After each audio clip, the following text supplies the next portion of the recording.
अब हम करेंगे क्वेश्चन नंबर 5। इसमें लिखा है in the given figure P Q is a tangent. देखो बच्चा, हमें एक फिगर दी है जिसमें पी क्यू टेंजेंट है। टेंजेंट वो लाइन सेगमेंट होती है जो सर्कल को एक पॉइंट पे टच करती है और वो रेडियस के साथ बच्चा 90 डिग्री का एंगल बनाएगी to the circle at centre O. और वो टेंजेंट है किस पे? सर्कल विद सेंटर ओ पे। हमें angle A O B 95 degree दिया, देखो ये वाला एंगल। और हमें measure of angle A B Q निकालना है, ये वाला एंगल हमें फाइंड करना है बच्चा। तो ध्यान से समझना कैसे करेंगे।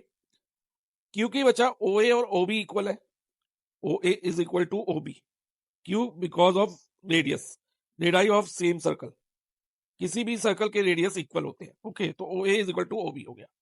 तो इससे ये प्रूव हो गया कि अगर मैं यहाँ एंगल 1 मार्क कर दूं और यहाँ एंगल 2 मार्क कर दूं तो ओ ए के सामने एंगल 2 है और ओ बी के सामने क्या है? Angle 1। Angle 1 equal to angle 2 हो जाएगा क्योंकि angle opposite to equal sides of a triangle are equal.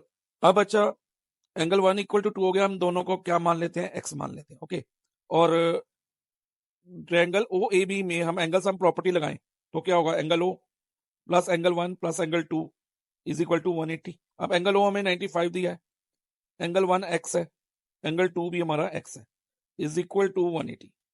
अब आगे ध्यान दो बच्चा, 95 प्लस एक्स क्या होगा? 2x is equal to 180।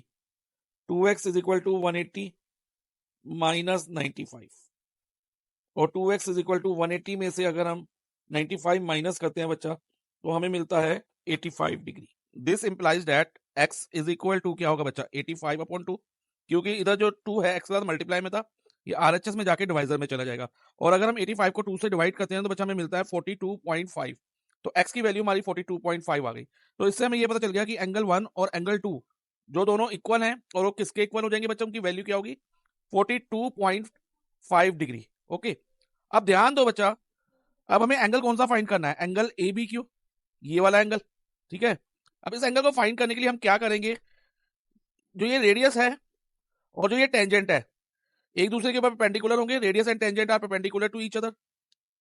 ये थ्योरम हमने करी है, तो हम लिख देंगे angle O B Q is equal to 90 degree, और रीजन दे देंगे radius and tangent are perpendicular to each other at point of contact.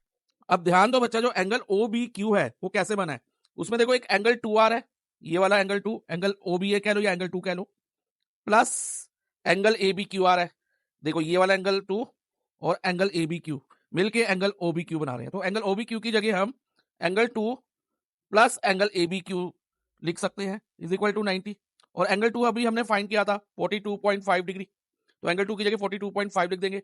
और एंगल ए बी क्यू हमने फाइंड करना है तो उसको मैसेज रहने देंगे, इज इक्वल टू 90। अब एंगल ए बी क्यू क्या होगा बच्चा? ए बी क्यू होगा 90 डिग्री माइनस 42.5। ओके, क्योंकि ये प्लस 42.5 एलएचएस से आरएचएस में जाने पे माइनस 42.5 हो जाएगा, और 90 में से अगर हम 42.5 माइनस करते हैं ना तो हमें मिलेगा 47.5 degree. So angle A B Q जो हमें फाइंड करना था वो कितना आ गया? 47.5 degree. So our answer is option A, 47.5 degree.